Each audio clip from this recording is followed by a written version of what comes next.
Om Swastiastu. Om Awignamastu Namo Sidam. Om Anubadrah Kertau Wiyantu Wiswatah. Salam Rahayu, Rahayu Sagung Tumati. Yang terhormat Bapak Ibu Dewan Juri Lomba Dharma Wacana Lembaga Dharma Duta PHDI Pusat tahun 2022. Saudaraku peserta lomba dan umat Hindu sedharma yang berbahagia. Puji Astungkara kita haturkan ke hadapan Tuhan Ide Sang Yang Widiwasa, karena atas asung kertawaran nugrahanya hingga hari ini kita diberikan kesehatan, sehingga di dalam menjalani hari-hari ini kita selalu diberikan kemudahan. Sujud bakti kita haturkan ke hadapan para maharsi yang telah menerima wahyu kitab suci Weda, sehingga kita sebagai umat manusia dapat mendharma baktikan ajaran-ajaran yang sudah tertuang di dalam kitab suci Weda. Saudaraku umat Hindu sedharma yang berbahagia, setiap agama pasti meyakini akan keberadaan Tuhan. Akan tetapi di tahun 2022 ini, yang dimana kehidupan manusia terus mengalami kemajuan, dan pada masa inilah manusia lebih mengandalkan sebuah logika untuk berpikir. Yang menjadi permasalahan adalah ada sebuah pandangan ataupun statement mengenai bahwa agama berbeda dan bertentangan dengan logika.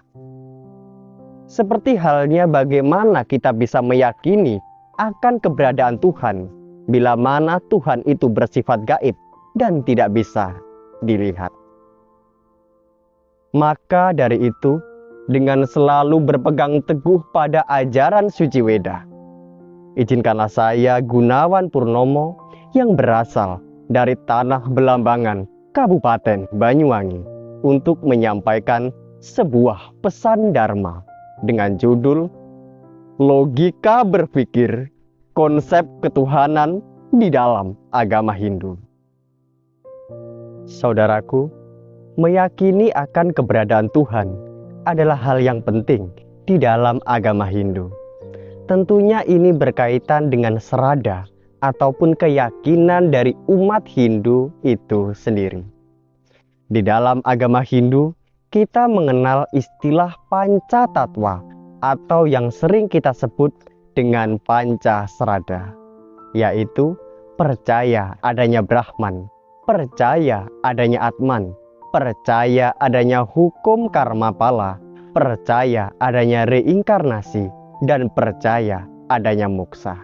Saudaraku umat Hindu sedharma yang berbahagia, membahas mengenai ketuhanan, konsep agama Hindu sangatlah jelas. Saguna Brahman dan Nirguna Brahman. Tuhan di dalam ajaran agama Hindu sejatinya adalah Nirguna Brahman, tidak termanifestasikan. Kemudian, jika kita tidak bisa meyakini akan keberadaan Tuhan, karena Tuhan bersifat tidak termanifestasikan dan tidak terlihat, lalu bagaimana kita bisa meyakini keberadaan oksigen, meskipun oksigen itu juga tidak terlihat? Jika oksigen dapat dirasakan melalui indera peraba, maka Tuhan dapat dirasakan melalui hati nurani. Saudaraku, perbandingan yang lain adalah bila rumah yang kecil saja ada yang membuat, lalu bagaimana dengan alam semesta ini yang tersusun rapi dari planet-planet dan makhluk hidup di dalamnya yang beraneka ragam? Apakah semua itu hanyalah kebetulan?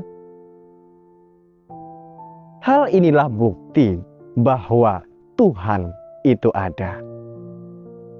Saudaraku umat Hindu sedharma yang berbahagia.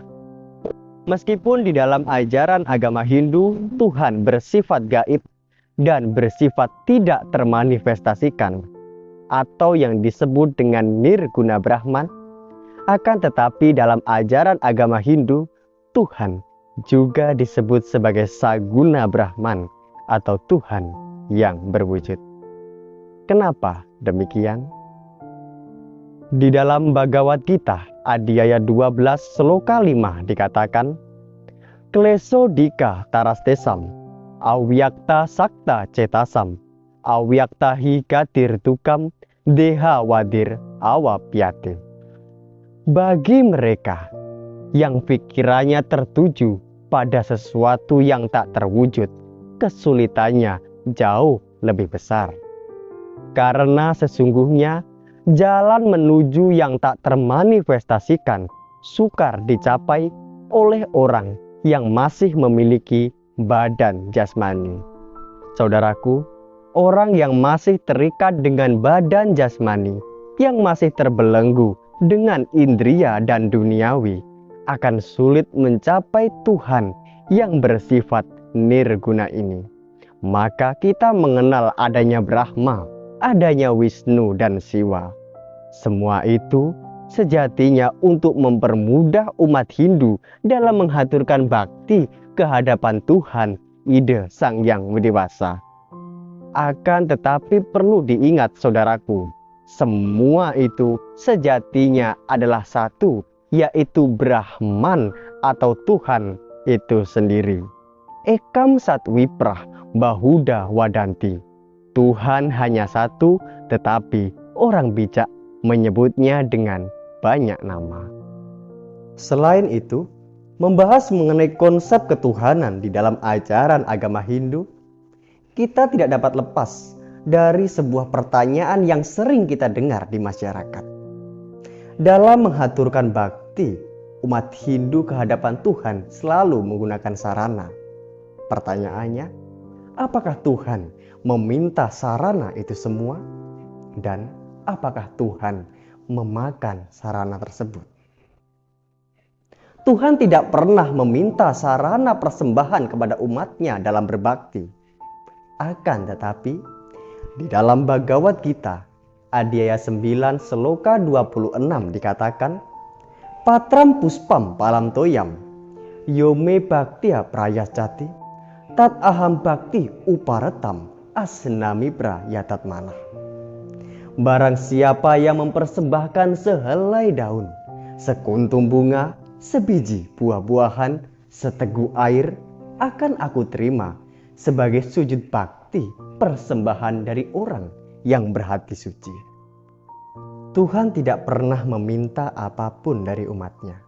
Akan tetapi, beliau bersabda, beliau akan menerima semua persembahan karena itu adalah wujud bakti kita, wujud cinta kita ke hadapan Tuhan.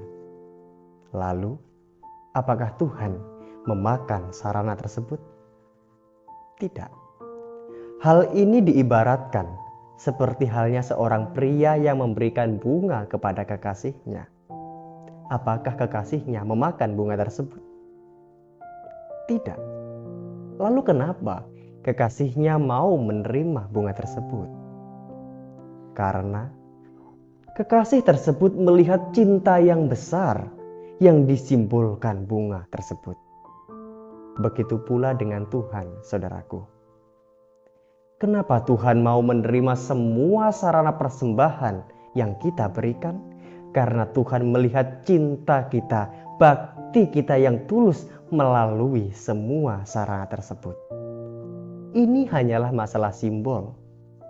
Di dalam ilmu psikologi, manusia disebut sebagai homo symbolicum, makhluk yang bersimbol. Entah apa agamanya, entah apa bangsanya dan sukunya.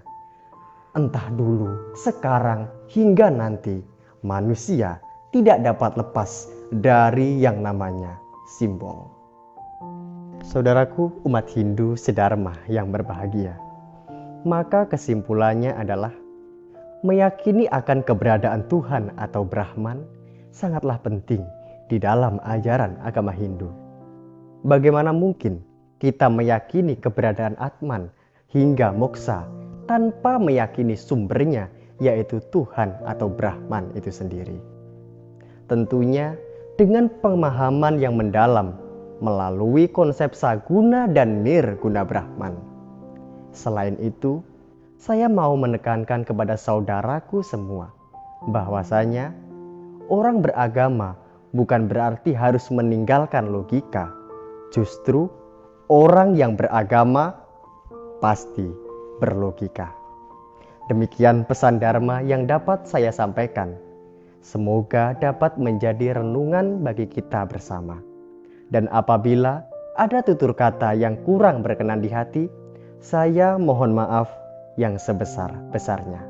Akhir kata, Hayu, Hayu, Rahayu, Jaya, Jaya, Wijaya, Rahayu, Mulyaning Jagat. Om Santi, Santi, Santi, Om.